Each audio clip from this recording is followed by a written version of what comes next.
C'est aujourd'hui qu'Apple nous prévoit la sortie de WatchOS 11, iPadOS 18 et iOS 18. Et aujourd'hui, on va s'intéresser à iOS 18 et je vais te parler un petit peu des nouveautés que tu vas pouvoir retrouver sur iOS 18. On est sur des nouveautés qui vont être beaucoup plus axées sur la personnalisation de ton iPhone pour pouvoir le rendre unique. Et on va parler de ça tout de suite.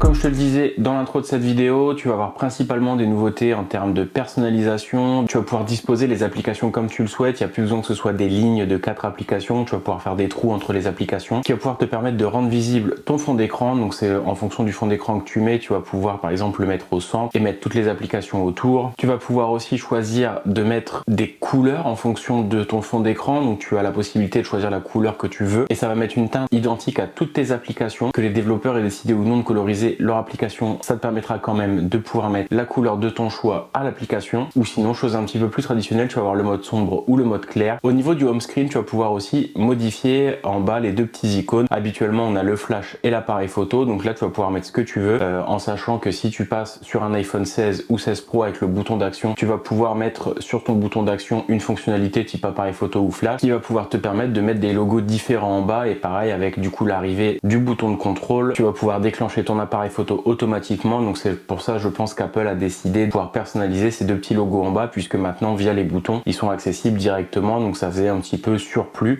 Tu vas même pouvoir mettre des applications tierces type Snapchat ou par exemple Instagram dans les petits logos en bas, ce qui va te permettre de les ouvrir avec un appui long directement et de te rendre sur l'application sans avoir besoin de déverrouiller, d'aller chercher l'application. Et au niveau de la personnalisation, vous allez aussi avoir la possibilité de personnaliser votre centre de contrôle et pouvoir créer plusieurs pages de centre de contrôle dédiées, une principale avec vos favoris et après par la suite faire une principalement musique, principalement HomeKit, une sur toute la partie données cellulaires pour activer, désactiver une page complète. Voilà, vous allez pouvoir redimensionner les icônes de votre centre de contrôle afin d'avoir voilà quelque chose qui tombe facilement sous la main et d'avoir des choses à peu près uniques sur chacun des téléphones. On va retrouver aussi quelques nouveautés dans les messages, dans l'envoi des messages en e-message, où on va pouvoir mettre voilà des textes à rebond, par exemple le oui, on peut lui faire comme s'il hochait la tête, des messages explosifs, donc quelque chose qui est vachement dans la personnalisation. Et pareil, pour interagir sur une réponse, on faisait le double tap avant, on avait accès à quelques petits logos, le haha, le point d'exclamation, etc. Maintenant on va pouvoir répondre avec n'importe quel emoji possible, en sachant en plus de ça qu'avec l'arrivée d'Apple Intelligence, on aura la possibilité de mettre l'emoji qu'on crée grâce à l'Apple Intelligence. Donc on pourra répondre voilà, de manière personnalisée sur chacune des réponses qu'on souhaite apporter. On a une petite refonte aussi par-ci par-là de quelques applications internes Apple, type calendrier, l'application activité aussi qui a été mis au goût du jour. L'application photo, pour le coup, j'aime pas du tout ce changement. C'est vrai que moi j'étais très habitué à l'époque au iOS 8, 9, l'application photo simple, standard. Ils ont rajouté des surcouches au fur et à mesure où j'ai pris l'habitude, le pli. Là je vous avoue que l'application photo, moi j'ai beaucoup de mal avec cette mise à jour actuelle de l'application. Il y a trop de sous-menus, de choses qui sont mises en place. On va pouvoir créer des stories de photos. Alors après c'est très cool hein, dans la globalité, c'est très sympa. Mais moi pour ma part, de mon avis perso, j'aime pas du tout la refonte de cette application photo. Je préférais l'ancienne version qui était très bien, à laquelle j'avais commencé à m'habituer.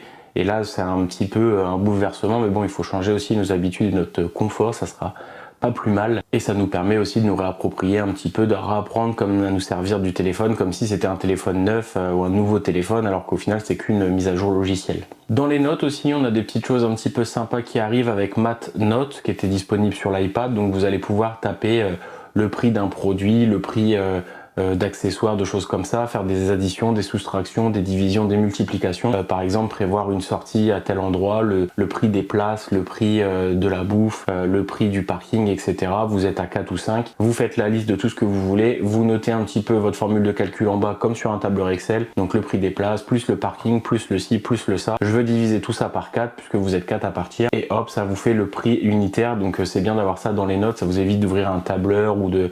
Bon après la calculatrice on peut le faire, c'est tout aussi rapide, mais cette note là vous pouvez l'envoyer à vos potes etc. pour qu'ils puissent voir tout ça, et au moins ça prouve un petit peu que les calculs sont justes et c'est plus simple que par la calculatrice.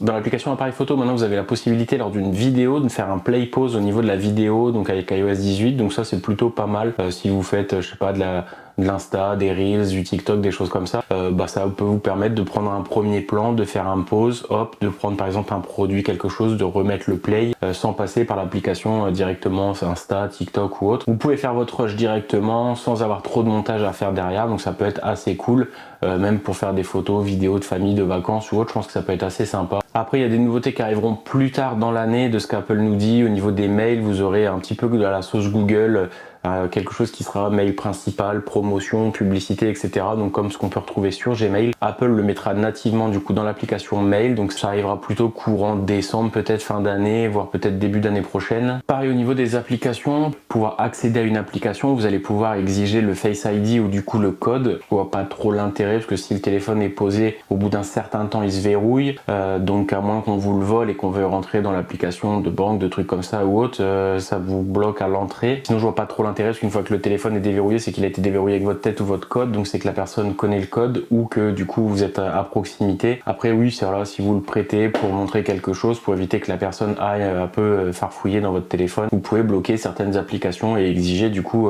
l'ouverture avec Face ID. Et Apple a créé aussi une application qui sera transverse un petit peu à tous les périphériques, donc vous allez l'avoir sur iPadOS, vous allez l'avoir sur macOS et sur l'iPhone. C'est une application mot de passe, donc comme un petit peu ce que propose déjà la concurrence, une application qui va regrouper tous vos mots de passe dans un seul et même endroit. Donc là c'est vraiment une application à proprement dit, c'est plus du tout un paramètre au niveau des réglages que vous aviez sur chacun de vos périphériques, c'est une app à part et vous allez pouvoir rentrer manuellement des mots de passe ou après les enregistrer au fur et à mesure où vous en servez. Ça vous dit aussi s'il y a certains mots de passe qui pourraient être compromis, par exemple s'ils ont été réutilisés et autres, et ça vous propose de le changer. Donc voilà, il y a cette petite nouveauté au niveau de la sécurité aussi qu'Apple a voulu mettre en avant et qui va vous permettre de sécuriser davantage vos comptes et vos données sur le web. Et cette application sera aussi disponible sur Windows et sur le Vision Pro avec Vision OS 2, et sur Windows ce sera une application qui sera téléchargeable, ce qui fait que si vous avez un iPhone, un iPad mais que vous êtes sur un PC Windows, vous allez quand même pouvoir enregistrer tous vos mots de passe directement sur cette application là avec vos identifiants Apple. Donc ça permet aussi de sortir un petit peu de l'écosystème si niveau PC vous êtes plus PC gamer ou des choses comme ça. On sait que c'est pas le point fort d'Apple, le jeu vidéo, donc si vous avez un PC Windows gamer, pourquoi pas, ça sera possible du coup de récupérer cette application mot de passe et de vous servir de votre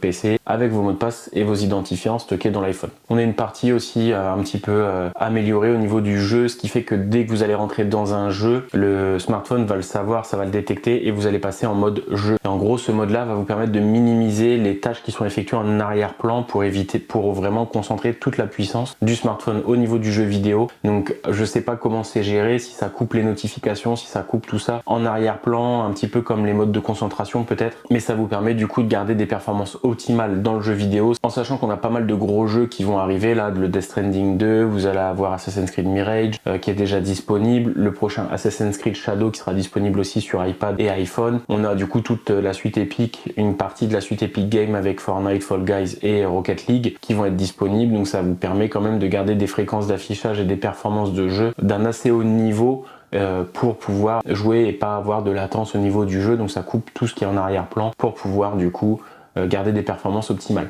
Et couplé à ça, vous allez aussi avoir la possibilité d'avoir de l'audio spatial dans les jeux. Maintenant, si vous êtes équipé d'AirPods Pro de deuxième génération, d'AirPods Max ou d'AirPods 4, AirPods 3, vous allez avoir aussi une spatialisation au niveau du jeu, ce qui vous permet d'avoir quelque chose d'un petit peu plus immersif quand vous jouez à vos jeux vidéo préférés. Et la dernière petite nouveauté que j'ai notée, c'est la possibilité du coup de pouvoir commander vos aspirateurs robots directement dans l'application HomeKit, chose qui n'était pas encore possible jusqu'à présent. Donc Apple, pareil, nous promet ça un petit peu comme les mails d'ici fin d'année, début d'année prochaine. Donc je pense que les grandes marques qui proposent ça, type iRobot, Dyson, Karcher, qui ont tous des aspirateurs robots, vous pourrez les gérer à la voix en demandant à Siri de lancer le nettoyage, l'aspiration, etc. Voilà, chose qui n'était pas encore supportée à aujourd'hui dans HomeKit, donc ça devrait arriver d'ici la fin d'année. Donc pour ceux qui sont possesseurs d'aspirateurs robots, vous allez maintenant pouvoir les intégrer à votre maison connectée et pouvoir commander tout ça à la voix d'une simple requête auprès de Siri. Il me semble que j'ai fait à peu près le tour des nouveautés, donc à savoir que si vous aviez un iPhone qui était sur iOS 17, tous les iPhones compatibles à iOS 17 sont aussi compatibles avec iOS 18. Donc j'ai pas la liste en tête mais je vais vous la mettre à l'écran. C'est tous les iPhones aujourd'hui sur lesquels vous pouvez faire du coup vos mises à jour iOS 18. La mise à jour arrive aujourd'hui, donc le lundi 16 septembre, ça devrait être aux alentours de 18-19h je pense pour nous en France. Si toutes ces nouveautés, toutes ces fonctionnalités t'intéressent, n'hésite pas à le faire. Et petit point aussi, si tu as précommandé espérer acheter ton iPhone 16, 16 Pro, eux vont arriver directement avec iOS 18. Donc pour pouvoir faire ton transfert de données, si tu souhaites récupérer tes données de ton iPhone actuel vers